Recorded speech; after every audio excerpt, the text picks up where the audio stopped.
Friends, just 3 weeks ago I received a custom-made author's acoustic system, and here it is in front of you. Today we will take it apart. I will share my impressions. I will tell you how it is made, and honestly say whether it is really well made or not. To be honest, I have listened to a lot of different homemade acoustic systems, homemade amplifiers, and homemade vinyl players. And as a rule, all of them, well, let's say, not only did they not evoke any emotions in me, but rather they caused more negative emotions, because it is very difficult to deceive the system. One person alone is not a warrior. If you are working against engineers who have been making acoustic systems, or the same amplifiers for decades, you understand that it is practically impossible to compete with them. Please understand me correctly, friends. I understand what you might say now. There is homemade food. But there is a restaurant, I agree. Friends, homemade food is delicious, amazing, and healthy. And everything about it is good. It is also cheap, which is the most important thing. But you can't deny that there are people like Gordon Ramsay or a Michelin restaurant where you are given the highest quality cuisine and the opportunity to enjoy it. And there, professionals work who have been honing their craft for years and years. Take Jiro Sushi, for example. You have probably watched that film about the legendary dream of Jiro Sushi, where the man, who I don't know if he is still alive or not, I hope he is, at that time he was almost 90 years old, has spent his entire life perfecting a few dishes, a few so-called sushi, no rolls, because in Japan they are almost unaware of the existence of rolls.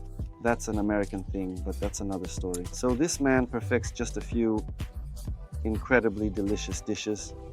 Just a few dishes. Well, how can you compete with him?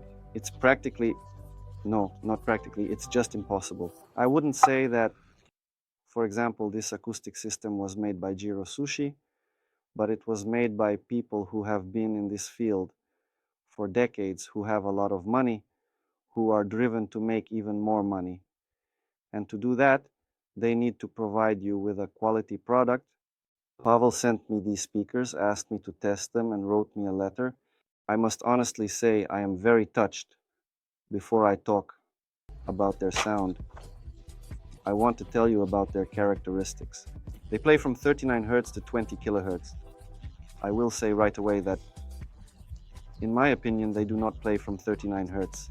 The approximate threshold is 45. I think it's slightly higher. I might be wrong. The recommended amplifier power is from 15 to 85 watts. But in principle, it's not surprising. You can see by their size. They need to be driven. I can say that they played well for me. I fully revealed their potential. Well, of course, on my Bryson, which delivers 600 watts per channel. Therefore, 15 watts is out of the question. Their sensitivity is 86 dB. This once again confirms the fact that there can be no talk of weak amplifiers here. The impedance is 4 ohms. The acoustic design is of the bass reflex type. Pavel made an extremely original solution. When I looked at it for the first time, it immediately reminded me of the Tom and Jerry cartoon. Remember, he was always running out of those little holes. But God, the package only contained the speakers and air, no mice. There wasn't any. Since we ended up at the back, let's talk about the terminals. Friends. They are Chinese here. It seems to me that probably only they came from abroad. Everything else is made in Russia.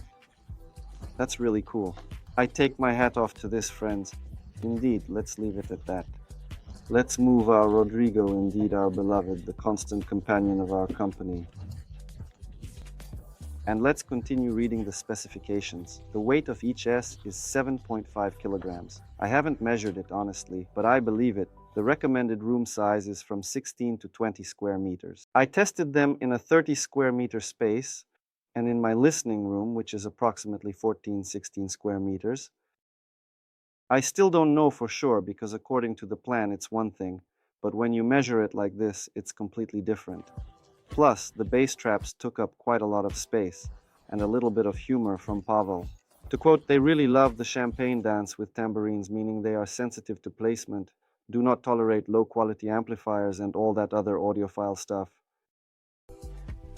I agree, friends, because in terms of soundstage, I would say the speakers are extremely location dependent, meaning literally a step to the left, a step to the right, and the whole soundstage changes. The form factor is somewhat old-fashioned. Pavel correctly notes that they are, of course, not bookshelf speakers, but they are not floor-standing speakers either. At the same time, they managed to surprise the owner of expensive and large floor-standing speakers. After talking with Pavel, I learned that this is the 5th acoustic system he has made. So he is already experienced in this field, let's say, not a beginner. Regarding the components, including cutting, sanding, materials, speakers, and painting, Pavel estimates it to be around 22,000 rubles. Friends, when we talk about acoustic systems, this is really the lower end of the market, because the KF Q150 are the most affordable bookshelf speakers, which I consider to be an entry ticket into the world of hi-fi, both for stereo and home theater. You can easily build a 5.1 system, 9.1, and so on with them. They cost around 36,000 rubles. But with some discounts, not less than 30,000. What do I want to say? The fact that people make things like this is absolutely wonderful, truly incredible. Why? Because our world today is incredibly simplified. Everyone gets sound in the easiest way possible. Headphones, some boomboxes. There is practically no listening culture. It exists only in a very small segment. And if a person also tries to create something similar, I take my hat off to them. No doubt, it's cool, but it's difficult, friends. You don't make money from this. You just spend time, energy, and resources, and you end up with systems like this. How does it sound? It's okay, friends, but I want to say that Pavel did a great job. I shake his hand because he doesn't claim that his acoustic systems outperform everything else. Of course not. He just does it for himself, as a hobby. And this, I repeat, is very, very cool. Because a hobby, as we know, our favorite activity, extends our life. This is already a proven fact. Because if you are assembling something, if you are collecting something, doing something, designing something, you are thinking about the future, how it will all be, making plans. This has a highly productive and beneficial impact on your life. Another plus for such things, I just know many people who make speakers, acoustic systems, and say that theirs are the coolest, that's all. We are here. They made a square coaxial speaker and now we are cooler than everyone. No Bowers, no KEF, no Canton, Wilson Audio can compare. This is the wrong approach, absolutely wrong. No friends, no, you cannot surpass Bowers. It's just unreal.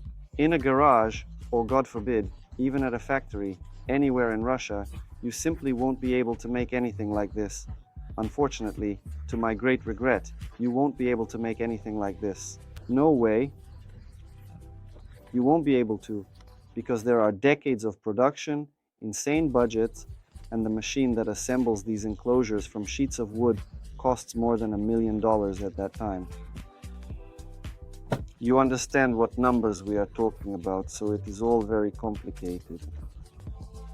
It might seem like, yes, 2 speakers, a cabinet, a crossover, and that's it, you have speakers. No, friends, it doesn't work that way. You need to invest a lot of time, energy, and effort to create a worthy product. Did Pavel manage to create a worthy product? Yes, definitely yes. I listened to them. I invited several focus groups. My esteemed colleagues also listened to them. Anton evaluated them, Alexei evaluated them, and several of my good acquaintances who have good hearing also evaluated them. And everyone said roughly the same thing. Friends, just like me. They confirmed that I can still adequately evaluate acoustic systems. It is extremely location dependent, meaning that if you literally lean to the left or right after setting it up, the soundstage immediately falls apart. A very decent quality bass, which for example filled my 16 square meters without any problems. normal mid-frequencies and almost completely lacks accurate high-frequency reproduction. I don't know what the fault is here. Maybe it's in these speakers of ours, which look a little strange, perhaps. Maybe it's the crossover, maybe it's the wires, because I talked to Pavel and he said they still need some adjustments. But the high frequencies here, they are very lacking. Also, you know, some jazz like Coltrane, even Nat King Cole, you can still listen to. Not bad. Good. You really feel that this is, you know, a truly author's dish, not in the classical sense. But if we go to the side of Rammstein, if we go to the side of Depeche Mode, then some compositions are very difficult to recognize. So I told all this to Pavel, and overall I was very pleased that he accurately assesses his abilities, and he admitted that yes, there are problems. This is very cool because he has made the 5th reincarnation, and I hope that by the 6th or 7th, he will achieve a worthy result. These acoustic systems will, yes, they are pleasing now. Even overall, they have pleased me now. I was simply pleased that people, again I repeat, are engaged in this, but there is room for improvement. If we compare, for example, with these speakers, yes, indeed, Kev, they have less bass, strangely enough, but the bass is faster. The soundstage does not collapse or fall apart. No matter how you move, you will hear and feel it. Well, of course, the high frequencies here are much more interesting. Do you understand what the matter is, friends? Sometimes you say, or write in the comments, that the frequency response is not right, or the characteristics are a bit off. Professionals in their field, they design the acoustics to be as versatile as possible. That is, with KEF speakers, you can listen to everything, from heavy metal to Sarah Brightman, who wanted to go to space. Absolutely everything. The beam at the turn, everything will play more or less at the same level.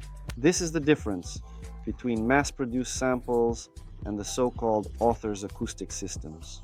And it will look something like this, but it's very difficult. I completely understand, Pavel, that yes, he made the speakers, but they look, as you understand, to each their own. Doing it like this is hard. It requires a lot of effort. Is it worth spending time on this? Probably not, because if you are doing something for yourself, this design doesn't concern me at all. For me, often. Mainly, of course, it's about how the speakers sound. But I understand that I am selling them, and not everyone is ready to install something like this. Well, as a hobby, as something to keep yourself occupied, yes, friends. But don't think that you can definitely outplay the big corporations at all. You can, of course, but it is extremely difficult to do so now. However, if it's a hobby, if it's a pastime for yourself, for your own enjoyment, why not? You can also build a summer house or even a motorcycle and actually ride it. But Harley, you can't outdo it? And what do you think, friends? Is it worth making the acoustics yourself? Or should you spend your hard-earned money and get such a result?